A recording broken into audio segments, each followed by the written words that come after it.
Most people, even professors, know very little about Columbus. Very few have read his diary, his letters, and his memos. Before I began my research, I too knew hardly anything about him except in 1492 he sailed the ocean blue. I really knew nothing more than that, and I never thought I would write a book about him. Oh, the admission. Boy, really? They're admitting it? Some people are. How did I find this lady? Well, I was looking more into the Christopher Columbus story based upon somebody. I think it was a video I watched where it was another. Oh, you know what? It was like a lady throwing like some fake or it might have been real blood on like a painting of Christopher Columbus, like, you know, protesting, and then she was white tee too. The horror he caused was so painful to the people.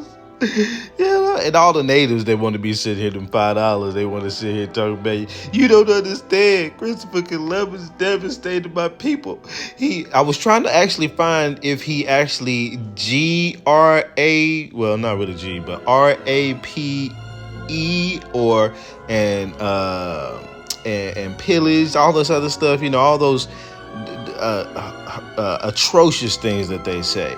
Because I'm like, what kind of proof is that? Because I've been reading old books, 1500s, 1600s, and I've actually read most of this 1493 Christopher Columbus book, and I translated using ChatGPT to translate this into English.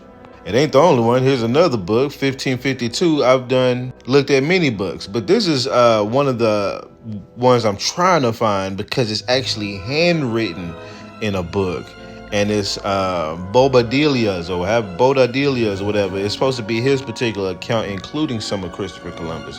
I'm trying to find actual writings because Christopher Columbus wrote, not typed, his actual journal. So as I was looking for that, I came across this document. Okay, now this comes from a government source. Okay, I always tell y'all, try to look for some of these sources. Doesn't mean it's correct. It just means it's a lot more official than some of the others. They can still lie officially, but still, this is where this is from. And this is Professor Delaney's investigation. I was looking and I found this document. And in this document, it says that Professor Delaney read his diary, which I've been trying to find, his agreement letters and memos, which I've been still trying to find, and his sons Ferdinand's brothers and Bartholomew's writings, which I'm still trying to find, and his book of prophecies, which I haven't even tried to start finding yet.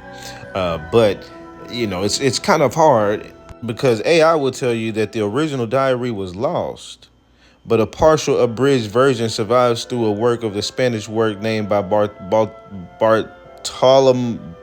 Bartolome, whatever, de las Casas. And I've actually found that particular book. I believe it might be the right book. Actually, I think this is the one. No, I haven't found it yet. Bartolome de las Casas is a different one. And then there's another one called Bobadilla, which has the account supposedly of the sailors that was with him. And that's a whole nother thing about Christopher Columbus getting arrested. Now, they tried to say he was being arrested in this book, in that particular book that I haven't found yet. They're trying to say he got arrested because of the atrocious things he was doing to the native people, to the Indians, sorry. I can't stand using that word, to the Indian people, unless I use it properly for the right Siberians.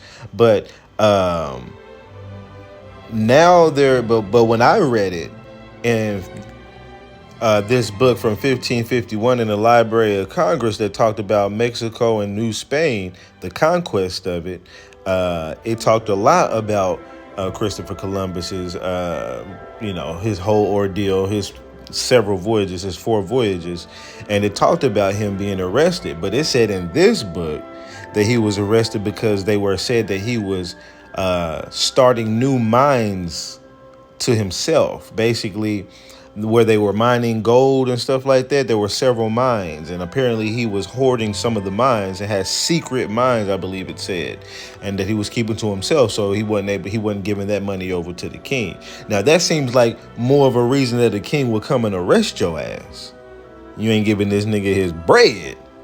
Than the fact that he done heard you over there having, doing bad things to the Indian people over there. Like, come on, like you think he really gives a care?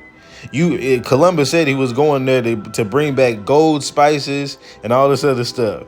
Nigga, he wants you to bring back gold, spices, and the other stuff. He don't give a damn about you treating the slave like something. But that's the reason why they try to say that the people who Bobadilla interviewed, who supposedly were people from his ship, that told on him saying these things, but at the same time, those people have mutinied against him at some times, according to the story. So it's about having discernment. It's about not reading one source. It's about really reading many sources. And at this point, me just reading this one book alone, I've read more shit than the goddamn professors. Y'all just heard her. She said and I've read the actual goddamn book. I'm almost done with it, of the goddamn Christopher Columbus book from 1493. So I know about a lot of the stuff about what she's saying, and she's omitting certain things as well in this, which I'll get to on another video. But what I want to stick to is the fact that I know more than them niggas. You can know more than them niggas if you do the same thing. Professors, people who sit and go to a college school setting every day of their life, haven't read the books that they teach about. Nigga, this shit is crazy.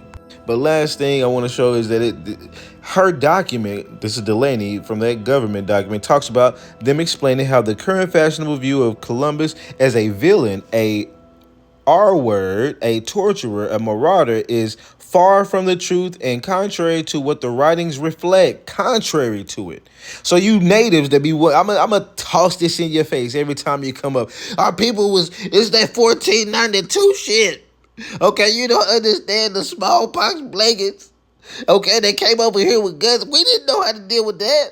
Okay, Christopher Columbus, he was running through our women like crazy. Okay, we tried to stop him. Okay, you don't think we tried? Okay, anyway, that wasn't too funny. But okay, so if you would read his diary, memos, and letters, then you would see that he speaks very highly of the natives, Indians, he encountered and remained friends with them. Columbus never personally unalived any Indians and continually admonished his men not to maraud them and this and that.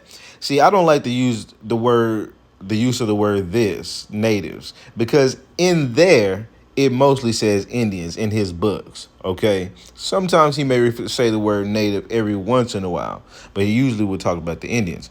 And so it's another one of those word erasures purposely. You give it a politically correct reasoning and put this fake story behind it. Oh, we don't like it because they named us that and they were doing all this. Well, if they weren't doing all that, and they didn't, that's not why they named y'all Indians.